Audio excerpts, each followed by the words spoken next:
Break के बाद आप सभी का स्वागत है। लगातार नजर बनी हुई है एग्जिट पोल्स पर। न्यूज नेशन के सर्वे में बीजेपी को बंगाल में 19 सीट का अनुमान बताया जा रहा है और सर्वे के मुताबिक टीएमसी को बंगाल में 22 सीटों का अनुमान है। तो न्यूज नेशन के सर्वे में कांग्रेस को बंगाल में सिर्फ 1 सीट मिल रही है। पिछली बार 2 सीटें थी, यानी 1 सीट का नुकसान यहां पर हो रहा है पश्चिम बंगाल में कांग्रेस पार्टी को। वो कांग्रेस पार्टी जिसने फैसला लिया था ममता बनर्जी से अलग जाकर चुनाव लड़ने का, हालांकि ममता बनर्जी ने खुद ने भी ऐलान कर दिया था। ये टैली इस वक्त आपके सामने है। वेस्ट बंगाल की 19 सीटें भारतीय जनता पार्टी को मिल रही हैं, 22 सीटों पर टीएमसी है। 2019 में भी टीएमसी को 22 सीटें ही मिली थी। कांग्रेस पार्टी के खाते से 1 सीट छिटक गई है। पिछली बार 2 सीटें थी, इस बार 1 सीट छिटक गई है, बीजेपी को मिल गई है। लेफ्ट का खाता तक नहीं खुला है। प्रोफेसर भुवन जोशी हमारे साथ हैं, समाजवादी पार्टी के प्रवक्ता। आप उनका भी रुख करेंगे, लेकिन उससे पहले दीदी के गढ़ में बीजेपी को अब तक के चुनावी इतिहास में सबसे ज्यादा सीट मिलने का अनुमान जताया जा रहा है। और पीएम मोदी ने भी कहा था कि बंगाल के नतीजे हैरान करने वाले होंगे। वो किस लिहाज से होंगे ये भी देखना होगा। बंगाल के चुनाव में टीएमसी पार्टी अस्तित्व की लड़ाई लड़ रही है। आपने देखा होगा पिछले असेंबली के चुनाव में हम 3 थे, 3 में से बंगाल की जनता ने हमें 80 पर पहुंचा दिया। हमें लोकसभा के अंदर भारी बहुमत पिछले चुनाव में मिला था।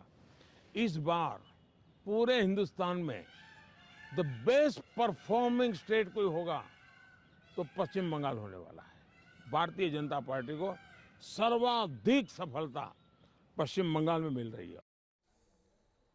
तो इस बीच उड़ीसा की बात करना भी बेहद जरूरी है, क्योंकि उड़ीसा से चौंकाने वाला सर्वे सामने आया है। न्यूज नेशन के सर्वे में बीजेपी को ओडिशा में 34 सीट का अनुमान है और न्यूज नेशन के इसी सर्वे में बीजेपी को ओडिशा में 6 सीट का, बीजेडी को 6 सीट का अनुमान है। न्यूज नेशन के इस सर्वे में कांग्रेस को ओडिशा में 1 सीट का अनुमान। तो तमाम खास मेहमान हमारे साथ बने हुए हैं। प्रोफेसर भुवन जोशी, पूरी तस्वीर इस वक्त आपके सामने है उत्तर प्रदेश से लेकर पश्चिम बंगाल तक। कमी कहां रह रही है? 4 जून तक हालांकि आप यही कहते रहेंगे कि देखिए टैली बदल जाएगी एग्जिट पोल की, लेकिन फिर भी क्या आपको लगता है कहां कमी रह गई? देखिए, जिस प्रकार का ये चुनाव देश की जनता ने भारतीय जनता पार्टी के खिलाफ लड़ा है, मुझे पूरा विश्वास है जो आपका एग्जिट पोल है वो एग्जिट हो जाएगा और उत्तर प्रदेश में 50+ में समाजवादी पार्टी और इंडिया गठबंधन रहने वाला है और पूरे देश में इंडिया गठबंधन 295+ की स्थिति में आएगा। ये बात हम लोगों ने जो अपना सर्वे करा है उस आधार पर हम लोग कहते हैं। और एग्जिट पोल को करने का अधिकार आप लोगों का है, उसका हनन तो हम लोग नहीं कर सकते, क्योंकि हम तो इस देश में लोकतंत्र को, संविधान को मानने वाले लोग हैं। तो ये तो आपका अधिकार क्षेत्र है, आपको करना चाहिए, आपका काम है। लेकिन जो जिस प्रकार का गुस्सा युवाओं में बेरोजगारी को लेकर था, मातृशक्ति का जो रोष था और जिस प्रकार का रोष महंगाई को लेकर लोगों का था और किसानों का जो रोष था, उस आधार पर मैं कह सकता हूँ कि 4 जून को परिणाम बिल्कुल विपरीत होगा और 295+ के साथ इंडिया गठबंधन सरकार। आरपी सिंह सरकार रुक करूंगी। आरपी सिंह साहब, जिस तरीके की किसी चमत्कार की उम्मीद या एग्जिट पोल के एग्जिट होने की बात इंडिया गठबंधन कर रहा है, कि इसी तरह की कोई उम्मीद केरल में बीजेपी को नजर आ रही है? क्योंकि एग्जिट पोल्स की माने तो फिलहाल तो केरल में बीजेपी खाता खोलती हुई भी नजर नहीं आ रही। चलिए, मैं इस बात में नहीं पढ़ना चाहता कि एग्जिट पोल एग्जिट होंगे या एग्जिट होंगे, बात की बात है। परंतु जो मेरा फीडबैक है उसमें केरल और तमिलनाडु दोनों में हम लोग, मैंने जैसे पहले कहा था पंजाब में भी, जहाँ पर हमको बिल्कुल हाशिए पे बताया जा रहा था जी, हम इन सब राज्यों में चमत्कार करने जा रहे हैं और सब में खाते भी खोलेंगे और सब में हम लोग परसेंटेज ऑफ वोट में बहुत आगे होंगे। यानी आपको भी उम्मीद है कि वहाँ एग्जिट पोल एग्जिट होगा?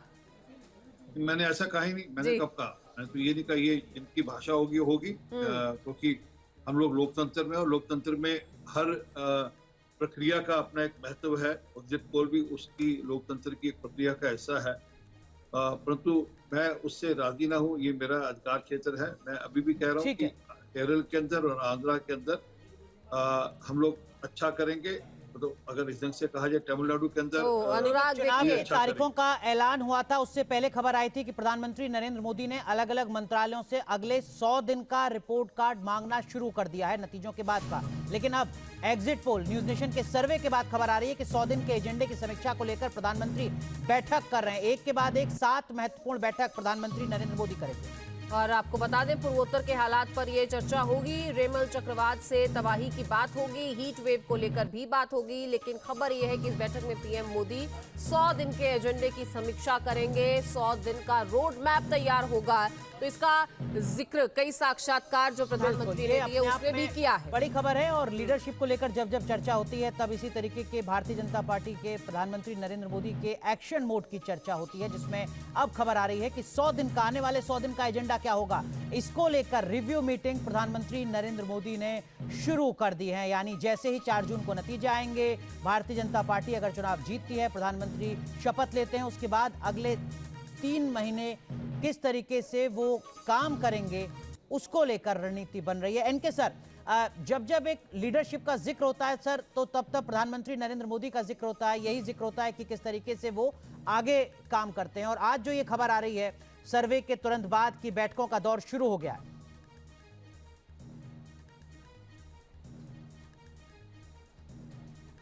अनुराग, इसमें कोई दो राय नहीं कि ये लीडरशिप बिल्कुल अलग है। और पोस्टेरिटी जो आने वाली पीढ़ियां एनालाइज करेंगी, तो इस लीडरशिप के कंडक्ट को, इस लीडरशिप के एक अनवरत कार्यक्रमों को लेके और उनके भाषणों को लेके एक जबरदस्त एनालिसिस होगी, इसमें कोई दो राय नहीं है। और यह लीडरशिप दुनिया में अपने आप में एक अलग है।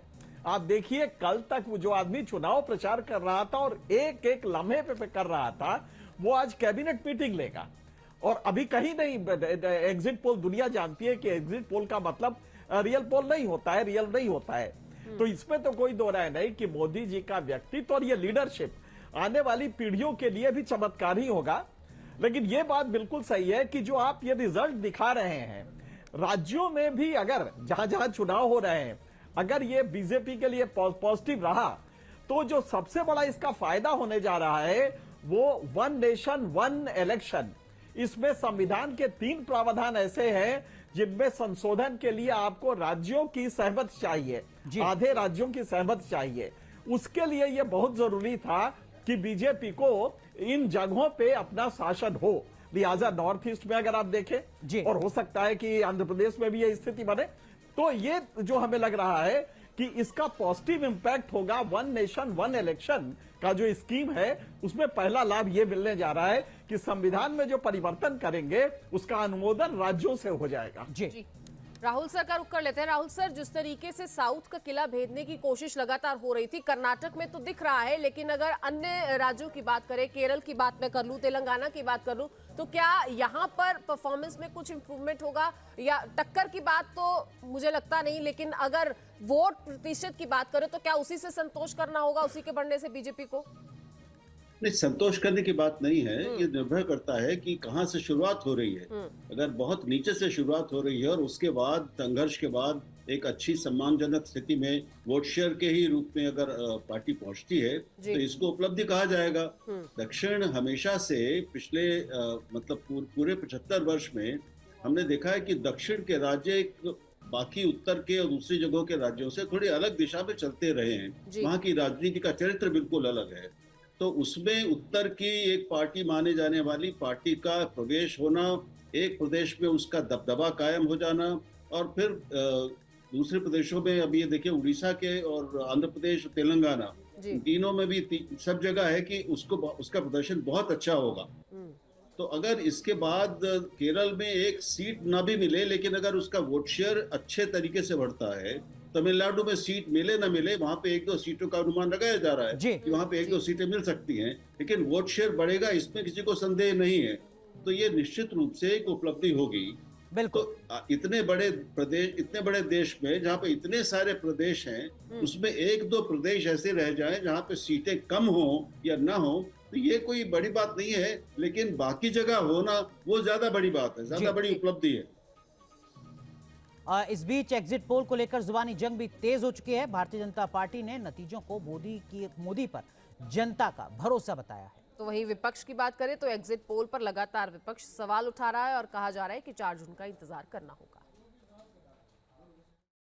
शानदार बढ़त एग्जिट पोल का जो प्राथमिक नतीजा दिख रहा है, पूरे देश में जिस प्रकार का नतीजा दिख रहा है, ये माननीय मोदी जी ने जो लगातार 240 से ज़्यादा सभाएं की, मोदी गारंटी पे, और ये देश सनातन के उस रास्ते पे ही चलेगा जो पुरातन भी है और आधुनिकतम भी है। और मुझे लगता है कि 10 साल के विकास पे हिंदुस्तान के गरीबों ने, मजदूरों ने, किसानों ने, महिलाओं ने जम के मुहर लगाया है। और तीसरा टर्म देश के गौरवशाली विकास के लिए होगा। ये मोदी सरकार का एग्जिट पोल है। ये एग्जिट पोल जनता के वास्तविक निर्णय से दूर दूर तक कहीं भी मैच नहीं करता। और जो हम लोगों ने जनता से सर्वे किया, 295 से ज़्यादा सीटें इंडिया गठबंधन की आएंगी और इंडिया गठबंधन की सरकार बनेगी देश के अंदर। आभार व्यक्त करना चाहता हूं अपने महान जनता का, बिहार की जनता का, पाटलिपुत्र की जनता का, पटना की जनता का, जिन्होंने अपना आशीर्वाद मोदी जी को दे दिया। पुनः देश की सेवा के लिए, गरीबों की सेवा के लिए, देश के निर्माण के लिए, राष्ट्र के विकास के लिए, भारत माता को मजबूत करने के लिए, और तीसरी दफा भी उन्होंने अपना आशीर्वाद मोदी जी को दे दिया। एग्जिट पोल को एग्जैक्ट पोल नहीं मानना चाहिए। आई को हटा के ये लगा देंगे तो फिर गड़बड़ हो जाएगा। फिर मतलब क्या रह गया चुनाव का?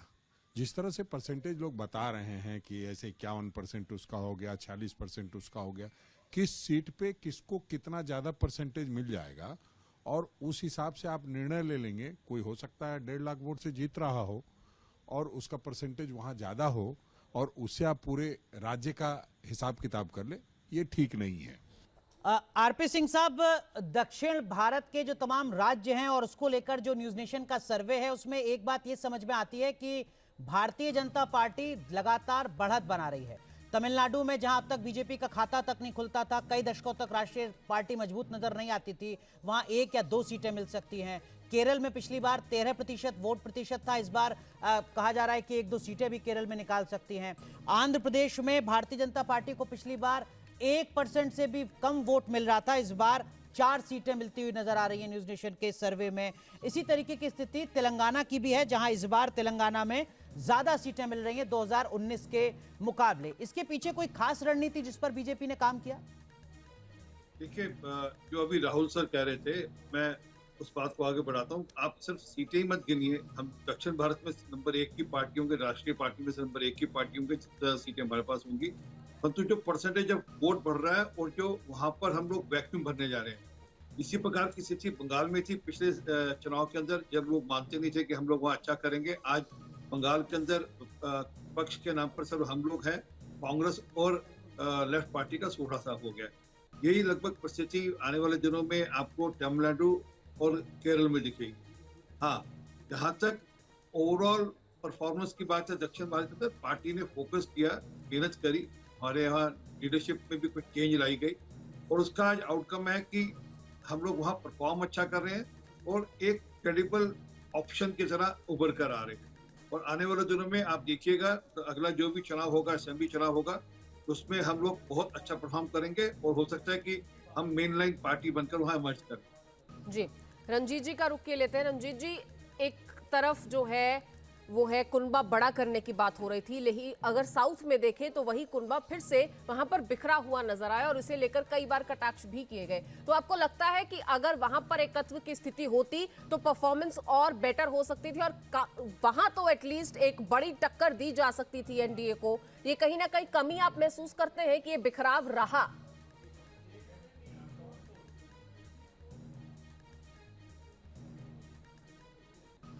देखिए अमृता जी, ऐसा कोई बिखराव नहीं रहा और दक्षिण भारत में खासकर तमिलनाडु और केरल में 100% सीटें इंडिया गठबंधन जीत रही है। उसमें एक भी ऐसी सीट नहीं है जिसपे कोई और जीते। 100% सीटें तमिलनाडु और केरल में इंडिया गठबंधन के पास रहेगी। दूसरी बात आप देखिए कि बिहार, उत्तर प्रदेश, महाराष्ट्र, असम और कर्नाटका, ये 5 राज्य ऐसे हैं जिसमें बुरे से बुरे स्थिति में भी आधी सीटें इंडिया गठबंधन के पास जरूर आएगी। तो मुझे लगता है कि उन जगहों पर भी एग्जिट पोल पूरी तरह से फेल होगा। हरियाणा जैसे राज्य में जहां पे सारी सीटें बीजेपी ने जीती थी, मैं आपको बता सकता हूं कि वहां 2 सीट से ज्यादा भारतीय जनता पार्टी को नहीं मिलने वाली है। दिल्ली, हिमाचल प्रदेश और इन सब में बीजेपी बेहद कमजोर हुई है और पंजाब में तो कमजोर है ही। तो मुझे नहीं लगता है कि इस तरह के आंकड़े जो दिखाए जा रहे हैं उसमें किसी तरह की सच्चाई है। ठीक है, लेकिन राहुल सर, उत्तर प्रदेश और महाराष्ट्र को अगर छोड़ भी दें तो आपको नहीं लगता कि वेस्ट बंगाल में कांग्रेस ने अपनी जमीन खो दी है? आपको नहीं लगता आंध्र प्रदेश में कांग्रेस पार्टी अपनी जमीन खो चुकी है? और उड़ीसा में जहां एक मजबूत विपक्ष के तौर पर शायद उभर सकती थी, वहां भी उस तरीके के प्रयास नहीं हुए, बीजेपी मजबूती के साथ उभर रही है उड़ीसा में। निश्चित रूप से ये आपसे असहमत होने की कोई गुंजाइश नहीं है। कांग्रेस का जो मैं कहूँगा क्षय हुआ है वो कई दशकों में धीरे धीरे हुआ है। इन सभी जगहों पे, ये सारी जगह जहाँ पर वो बहुत ज्यादा मजबूत स्थिति में रही है, जहाँ पर वो सत्ता में रही है, लेकिन वो बहुत पहले के बहुत ज्यादा पुराना इतिहास हो गया। उसके बाद से लगातार उसमें क्षरण हुआ है और कांग्रेस जो एक समय सबसे बड़ी राष्ट्रीय पार्टी थी, आज वो केवल कई कुछ क्षेत्रों में सीमित क्षेत्रीय पार्टी बन गई है। और बीजेपी जैसे केवल उत्तर भारत की पार्टी माना जाता था, वो सबसे बड़ी राष्ट्रीय पार्टी बन गई है जी। तो संगठन के स्तर पर, संसाधनों के स्तर पर, नेतृत्व और नीतियां, इन चारों के स्तर पर कांग्रेस पिछले कई दशकों में इन प्रदेशों में और केंद्र में भी धीरे धीरे कमजोर होती गई है। इन चारों पक्षों को जो चुनाव में जीतने के लिए अनिवार्य होते हैं वो मजबूत नहीं कर पाई है। उसके आंतरिक जो डायनेमिक्स रहे हैं, उसमें परिवार का जो एक भूमिका रही है, योगदान रहा है, उसका जो एक नैतिक या नीतियों को लेकर ढुलमुलपुल रहा है, ढुलमुलपन कि वो एक निश्चित नीति और नैरेटिव लोगों के सामने रखने में नाकाम रही है। और आपसी वहां उसके नेताओं की खींचतान वो हर जगह आपको हर प्रदेश में मिलेगी।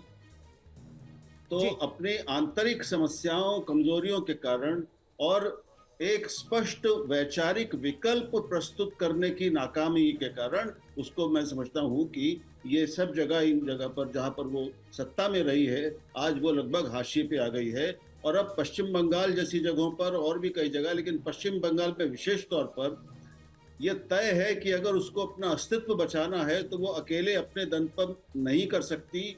उसको ममता के साथ समझौता करना पड़ेगा या उसको लेफ्ट के साथ भी करना पड़ेगा, लेकिन अब इन दोनों में से किसी एक को चुनकर अपना अहंकार थोड़ा कम करके उसको अपनी गाड़ी उनके साथ लगानी पड़ेगी, तभी वो बच पाएगी। जी बिल्कुल राहुल सर, आप कह रहे हैं। एनके सर साहब, क्या ये अस्तित्व की लड़ाई अब हो गई है और हाशिए पे जो पार्टी इस वक्त नजर आ रही है, कांग्रेस जो एक वक्त में देश की सबसे बड़ी पार्टी के रूप में जानी जाती थी, उसकी ये स्थिति, क्या अब कोई समझौता ही बचा सकता है आने वाले समय में? क्योंकि इस बार के चुनाव का जो नतीजा है वो तो हम देख ही रहे हैं कि किस तरीके से पार्टी कई राज्यों में, जिस तरह से अनुराग ने भी कहा और अभी राहुल सर भी कह रहे थे कि अपना अस्तित्व बचाने की लड़ाई जो है उस पर आ गई।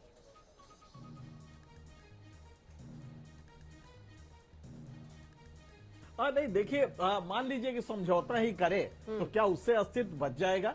अब की बार तो समझौता ही किया था, कहाँ अस्तित्व बच रहा है? अगर ये हमारे एग्जिट पोल्स इसी तरह खरे उतरे तो इशू ये नहीं है। हिंदू नेशनलिज्म को पैन इंडिया बनाना, पूरे भारत में फैलाना और उसका पॉलिटिकल गेन में कन्वर्जन करना, ये देश के प्रधानमंत्री की एक खास विशेषता है। हिंदू नेशनलिज्म को उन्होंने पॉलिटिकल गेन के रूप में, इसीलिए आप दक्षिण में जो प्रसार देख रही हैं, दक्षिण में भी वही हिंदू है और कम कट्टर नहीं है। तो वहां पे जो पैन इंडिया नेशनलिज्म है उसको उन्होंने पॉलिटिकल फोर्स के रूप में बीजेपी कन्वर्ट करा ले रही है। उसके बरक्स कांग्रेस की अपनी कोई पॉलिसी नहीं है। राहुल गांधी, मान लीजिए कि उन्होंने जिसकी संख्या भारी, हिस्सेदारी वगैरह वगैरह कहा, लेकिन इसको आगे ले जाने के लिए उनके पास कैडर स्ट्रक्चर नहीं था, कमिटमेंट नहीं था कैडर का। नतीजा यह हुआ कि वो जो भी पॉलिसी है वो नीचे तक जा ही नहीं रही है। तो मेरे ख्याल से पहला काम राहुल गांधी को अब ये करना पड़ेगा अगले 5 साल कि वो अपने कैडर स्ट्रक्चर को मजबूत करे, ये पहली शर्त है। जी, हालांकि 2010 के जयपुर के चिंतन शिविर में राहुल गांधी ने कहा था कि वो युवाओं को मौका देंगे। 2024 में 14 साल बाद भी हम चर्चा कर रहे हैं कि कैडर को मजबूत राहुल गांधी नहीं कर पाए। बहुत बहुत शुक्रिया आप सभी मेहमानों का जुड़ने के लिए और न्यूज नेशन के सर्वे का मतलब क्या है ये दर्शकों को समझाने के लिए। बहुत शुक्रिया आप सभी काम से जुड़ने के लिए और तमाम दर्शकों का भी बहुत धन्यवाद।